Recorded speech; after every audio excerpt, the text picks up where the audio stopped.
Hi, I'm Jeff Sikkenga, Executive Director of the Ashbrook Center, and this is The American Idea, where we discuss the ideas, people, and events that have made America what it is today.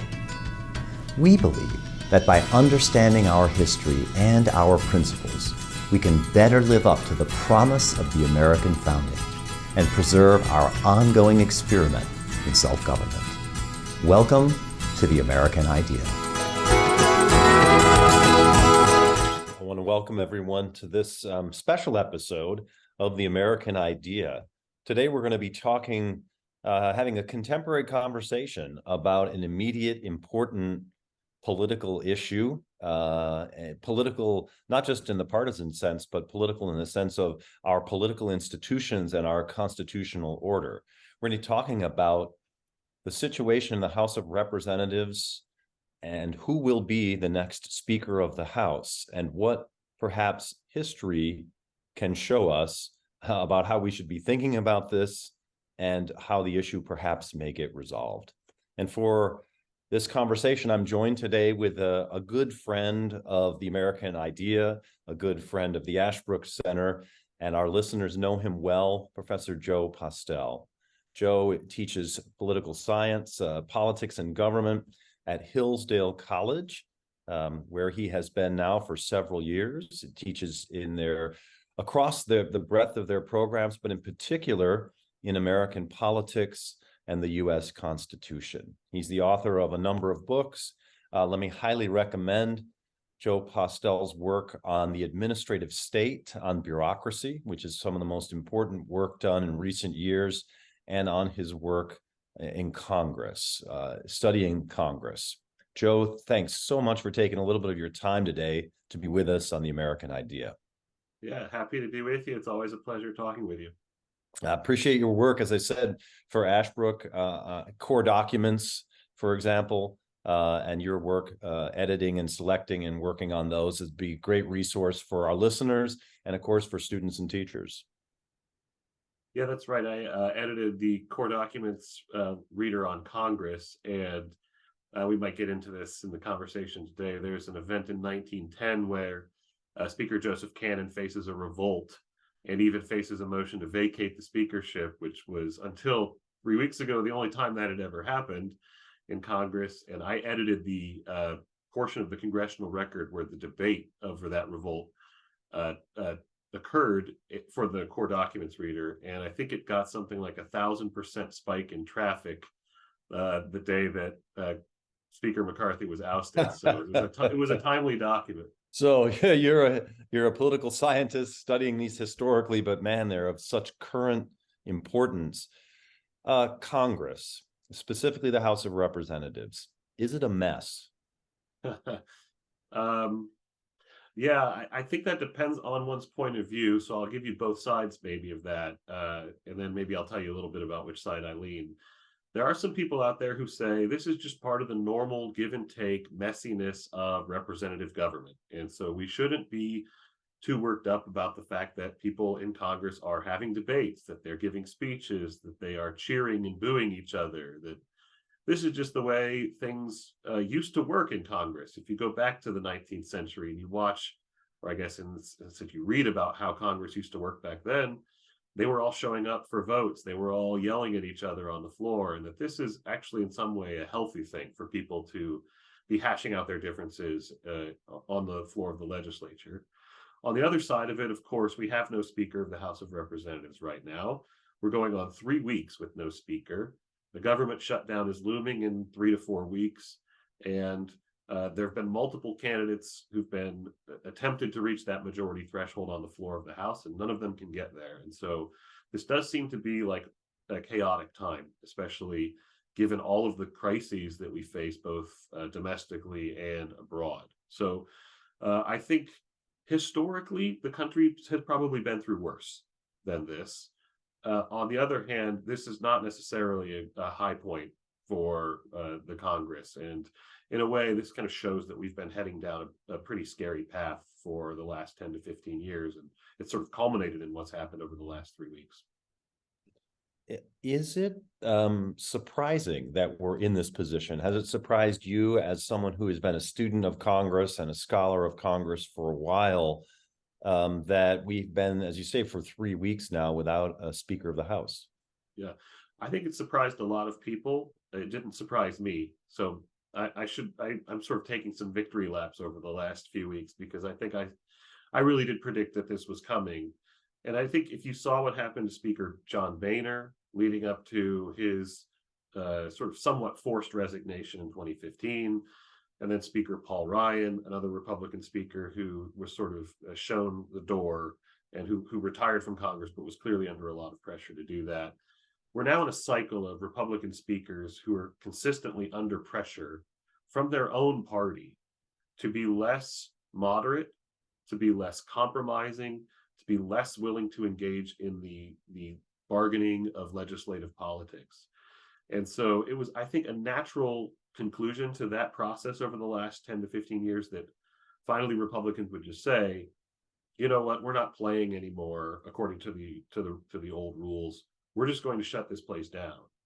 And of course, this was already previewed when Speaker McCarthy accepted a deal to become Speaker in January, where he basically said, I'll lower the threshold of votes you need to bring this motion to vacate the speakership to the floor. So a lot of the warning signs, I think, were there in the last 10 to 15 years. And I would say even longer term, over the last century, this is something that people don't understand, but it's becoming clearer and clearer to us these days. Over the last century, political parties in America have become much weaker, not much stronger in American politics. And I think people look at voting patterns and voting behavior. They see people are really partisan today, and they conclude from that, oh, we must have really strong parties. But I think what we're seeing today is people can be very partisan, but that doesn't mean that the parties are very strong. And the logical conclusion of where we've been going as a country over the last century has been to weaken our parties as mediating institutions. And so I think this is in some way sort of the writing was on the wall, I think, for some of these events. And I take it that to mean it, if, for example, your view is if there were strong parties, in particular in this case, the strong Republican Party that was united and had leadership that would really enforce discipline, there would never have been a motion to vacate or even a deal struck by Speaker McCarthy when he originally came on as Speaker to lower the threshold, because the party leaders would have just said, no, this is what we're going to do. Yeah, I think that's right. If you have, say, a much stronger party system, you're going to have, of course, in any two-party system, the parties are going to have a lot of internal division. So we don't have a parliamentary system where you have 7 or 8 or 10 or 12 parties, each one of which represents 5 to 10% of the electorate, where they're completely united on their basic ideas. We have big tent parties because our system logically produces this two-party system. Well, this means that any party that's got 48, 52% of the electorate has a lot of internal division. And so a strong party is needed essentially to make sure that that division stays internal, that it doesn't actually get outside of the family discussions in the party and onto the floor of the House of Representatives like it has in the last few weeks. So is this, a number of people have raised this question, is what we're seeing with the failure to get a Speaker of the House, does it show you an institutional problem about Congress, or does it show you a problem with the contemporary Republican Party? Yeah, I would say the answer to that is both. It shows a problem with Congress as it was constituted and a problem with where we are today. So let's take the first problem, the constitutional problem. In some ways, this is a constitutional virtue and a constitutional problem at the same time. And really, if there's one essay you should read to understand how Congress is functioning today, it's Federalist Number 10. It's incredible how brilliant that foundational essay was at identifying what Congress was going to be like in this large republic, right? So as Madison says in that essay, you have a large republic, it has a diversity of interests, and the problem is that all of those interests are not going to work together to produce a majority. Now, Madison says this is the great virtue of our system, because there will be no majority faction that emerges out of this system. There'll be so many different districts represented by so many different people, they'll never come together to do something unjust. But of course, from the other side of that coin, it's very difficult to get a majority together that is cohesive enough to do something that's in the public good. And so the same mechanisms that prevent a majority tyranny also prevent a good majority from emerging. And that's, I think, a constitutional problem for Congress. Congress is very weak as designed by the framers. And so that's built into the system. And I think in some ways that's what's produced the last few weeks. But then on top of that, right, the mechanism that produces that majority that is capable of governing is, of course, the political party. And that party, that notion of a strong party has existed in various periods of American history, but it doesn't exist today. And so layered on top of this constitutional problem is a problem of the Republican Party today, namely that it doesn't have enough loyalty to act cohesively. Some people are wondering, the speakers that you mentioned who were sort of pushed out, forced out, or voted out, they, as you said, they were all Republicans in the last time. You mentioned is weak parties. Some people I've heard say, well, it's a Republican Party problem because Nancy Pelosi kept the speakership, even though there are factions and groups within the Democratic Party. Somehow they had the discipline or the focus or whatever it is necessary to maintain loyalty to her, even if they didn't always agree to her. But the Republicans don't do that. Is there a difference today in the two parties in this respect? Yeah, that is $1 million question. And one that, like you, I've heard raised a few times over the past few weeks. I suppose here's the evidence in favor of that proposition, that this is really just a Republican Party problem and not a Democratic Party problem. Outside of course, the obvious evidence, which is that Democratic speakers don't ever face these sorts of revolts, at least in the last 10 or 15 years. I think the evidence here in favor of that view is that Republicans, especially the ones who vote to vacate the speakership, prefer to get nothing done rather than something done. And this is built into the kind of Republican Party, conservative party argument that government doing nothing can actually be a virtue, right? As the more limited government party, some Republicans think, well, it'd be better for nothing to happen than something to happen. And so by shutting the place down, I'm accomplishing a goal. Whereas Democrats don't necessarily see this the same way. They don't see accomplishing nothing as a goal. Now, that's, I think, an oversimplification. So I think the evidence actually is on the other side. I think, in other words, maybe in 5 to 10 years, we'll have a conversation where we'll look back on this moment and say, you know what, the Democratic Party was just facing its reckoning 5 to 10 years later. And I actually think that may be true. Take one example, take the reactions by Democrats across the spectrum to the crisis right now in Gaza. You've seen a split in the Democratic Party on that question, with, say, more moderate and centrist Democrats supporting Israel and, say, more left-wing Democrats being much more critical of Israel. Let's say there's an aid package that Congress tries to pass to support Israel. Which, of course, is something that might be done by Congress in the next 2 to 3 weeks. You would see in that case, I think, a strong left wing of the Democratic Party resistant to getting something done, right? They would have the same incentives to shut down that effort that, say, some conservative Republicans had in the last couple of weeks. So I could easily foresee a scenario where there's a Republican president in the next 8 years, a Republican Senate, and a Democratic House with a very narrow majority. And I could see certain members of the Democratic Party doing the same thing to, say, a Speaker Hakeem Jeffries that Republicans have done to Speaker McCarthy. I would not be surprised to see that. And the basic reason is because the same forces that weaken the Republican Party are also weakening the Democratic Party these days. It's interesting that if there is some element of the Republican Party, as you mentioned, that would prefer to get government to get nothing done rather than something, or at least in favor of that basic idea. One of the leaders, obviously one of the people who had gone for speaker, and I think did not get the requisite votes 3 times, was, of course, Representative Jim Jordan, who also is one of the founders of the Freedom Caucus, which is clearly a small, limited government, small government, conservative part of the Republican Party. I think a lot of our listeners would be curious to know your thoughts on why Jim Jordan was not able to bridge the gap between the various groups and personalities in the Republican Party and get the speakership. Yeah, that actually was maybe the most surprising thing out of the whole episode over the last 3 weeks, is that Speaker Jordan was not an inevitability. Because assuming that Speaker McCarthy was ousted for not being conservative enough, well, how can you do better if you're a conservative than Speaker Jordan? And the reason is because when the Republicans have, say, a 10-vote majority in the House of Representatives, it's not just the 8 conservatives who can vote to oust Speaker McCarthy.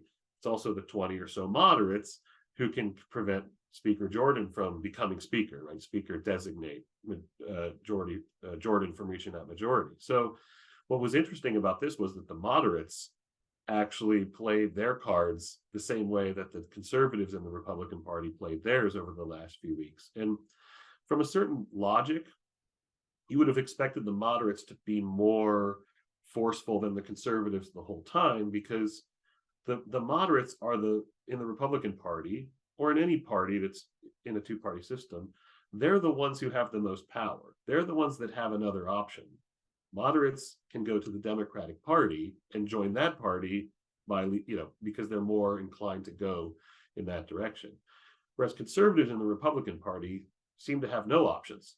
Where are they going to go? The Democratic Party is certainly not the place where they'll find a home that they want to be in. So in a way, you would have expected moderates in the Republican Party to always have the upper hand. What was interesting is that they finally realized in this case they did have the upper hand, and they played that hand pretty well to deny Jordan the speakership. Before we continue with our conversation, I'd like to take a moment and ask you to learn a little more about the Ashbrook Center and how you can help us continue our work with teachers, students, and citizens. I'm Chad Kiefer, Director of Philanthropy and Strategic Partnerships here at Ashbrook.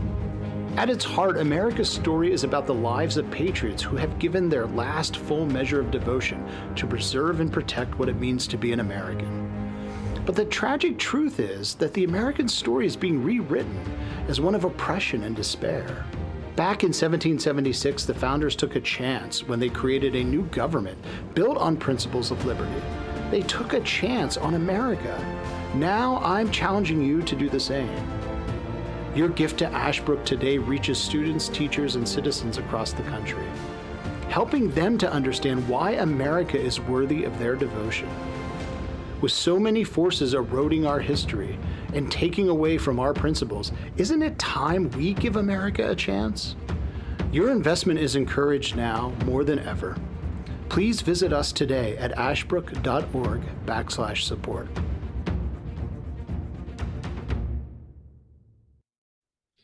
I've heard some members of Congress in both parties describe or a contrast made between political moderates and institutional moderates. So, for example, that there are conservatives in the Republican Party who are politically very conservative, but institutionally moderate, attached to the institution of Congress and the House of Representatives. Are we seeing any of that play out? Yeah, I think that's a critical distinction, and I'm really glad you put it really nicely, actually, that you can be policy-wise very conservative, but you understand that the institution has to work in order for you to get to those policy goals. And so you work inside the institution to reform it. I think that you saw that on display in the vote to oust Speaker McCarthy. So this is now, it feels like ancient history. It was only 3 weeks ago. The 8 people who voted to oust McCarthy weren't really consistently conservative Republicans. So one member in particular, Representative Nancy Mace, she said that she voted against McCarthy because he committed to putting a national a bill on the floor to nationalize and legalize abortion. So she was actually voting to oust McCarthy not because he was too moderate, but because he was too conservative.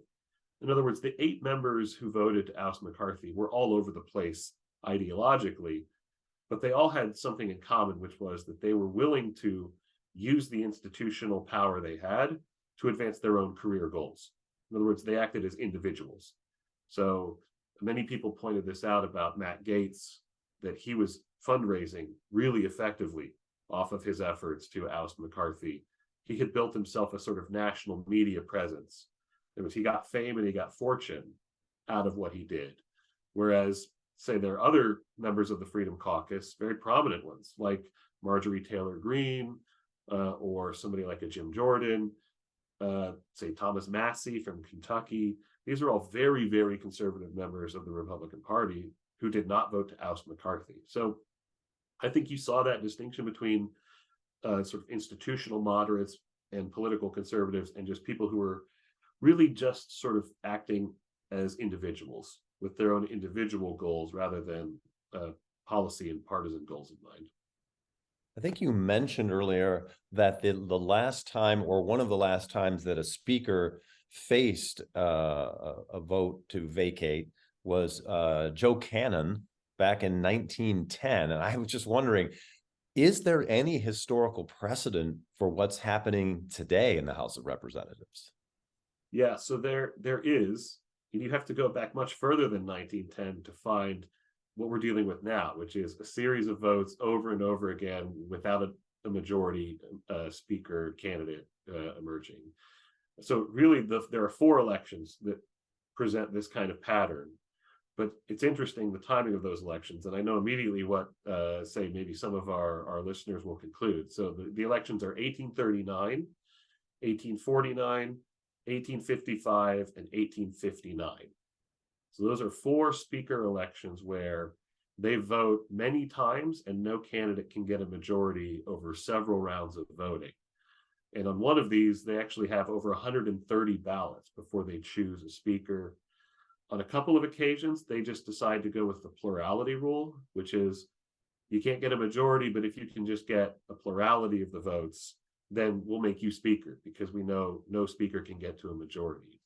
And the basic reason, as I think the history illustrates, is that you had essentially the fracturing of the 2-party system into a multi-party system at that time.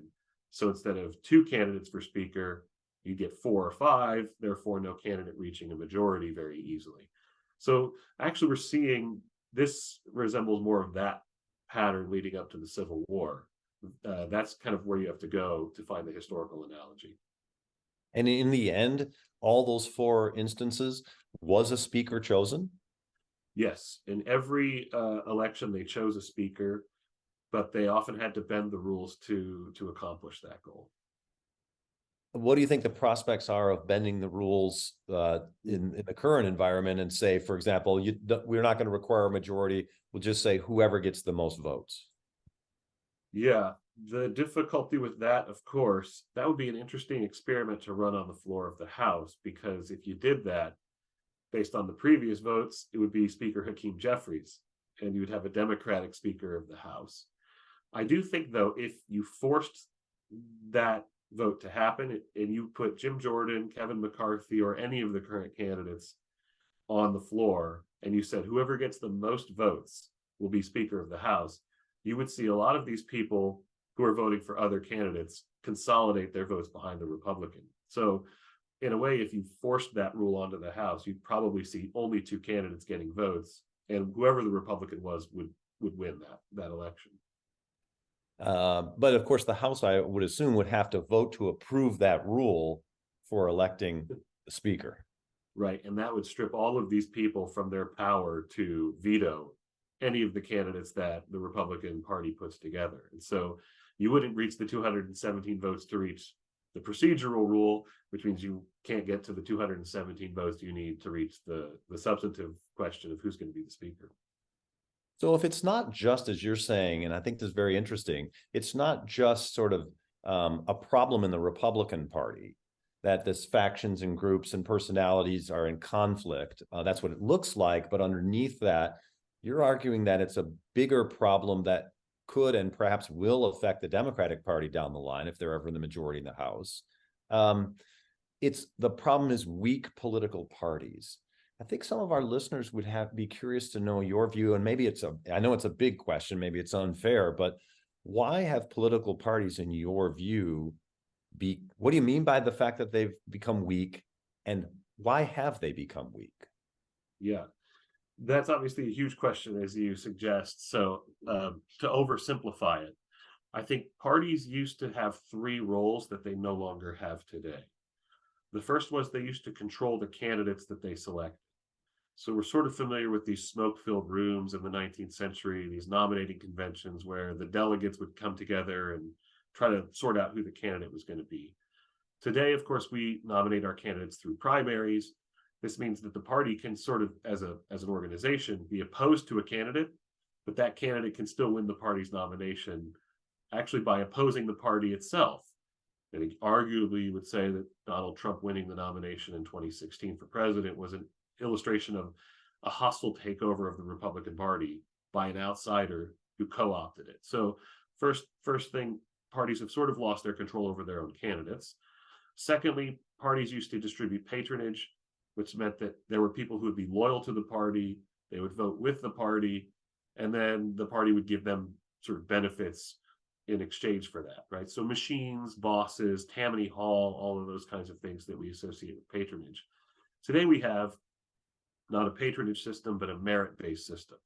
Essentially, a sort of bureaucracy has replaced the parties, where the positions in government are distributed on a nonpartisan basis. You pass a civil service exam, you get the position. And so this has weakened loyalty to parties. It's weakened the ability of parties to build up their machines. And then the third is campaign finance.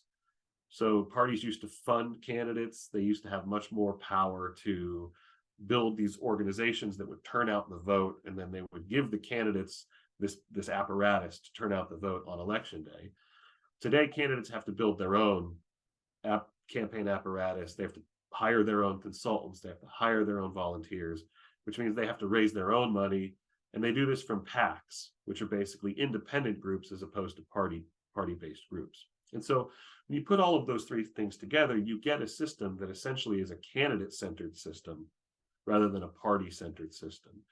Candidates raise their own money, they build their own machines, and then when they win an election, they're not loyal to anybody else in their so-called party because they didn't use their party to get elected in the first place. So you have people with the R and the D behind their name, but they don't really have a lot of loyalty to the party as a whole. And so you get this interesting thing where people are very tied to their parties in terms of voters, right? Republican voters tend to vote Republican rather than switch parties back and forth, but they don't love the Republican Party very much. And the same thing I think is true of Democrats. The only thing that really unites the parties is hostility to the other party. We call this negative partisanship. So you have essentially a system that's built for weak loyalty, for gridlock, for individual incentives, but not really for collective governance and collective deliberation. So assuming those three factors don't change, and it doesn't seem like they're going to change anytime soon, we're going to continue to have weak political parties, and outside of the halls of Congress, but also inside Congress in places like the House of Representatives. If that's true, I'll put you on the spot, Joe. What do you predict about this particular speaker's race? How is it going to get resolved? And maybe longer term in the future, will we continue to see this kind of institutional situation? Yeah, the short-term question is really interesting. Based on the last three, so what you had McCarthy, then Scalise, then Jordan. Scalise never made it to the floor, but he was clearly the nominee for a period of time. It wouldn't seem like there's much optimism for seeing a speaker being chosen in the next few weeks. I do think it might just be easier to just let the current speaker pro tem, Patrick McHenry, just let him sort of preside over the chamber and see what happens.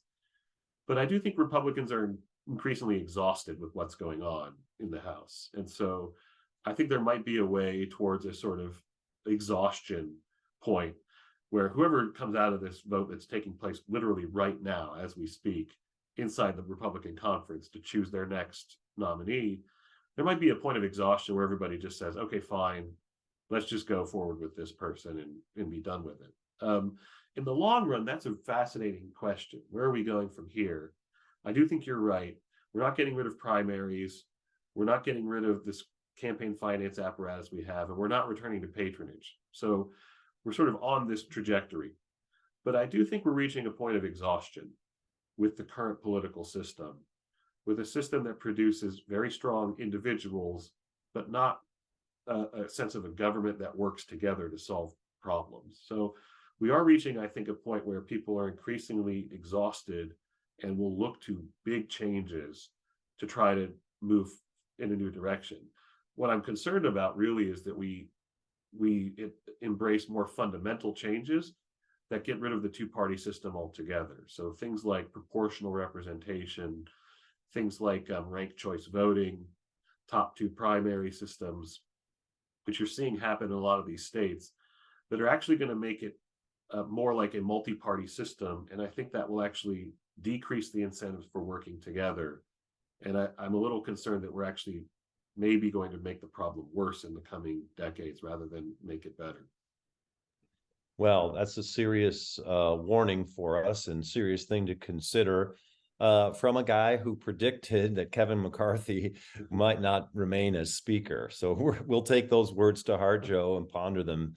Thank you again for taking the time to be with us today on this very interesting and special episode of The American Idea. Great to be with you. Thank you for listening to this episode of The American Idea. If you enjoyed this episode, remember to subscribe at Apple Podcast, Spotify, or wherever you get your podcasts, and leave a 5-star review. If you want to learn more or get involved in Ashbrook's vital work, visit our website, ashbrook.org.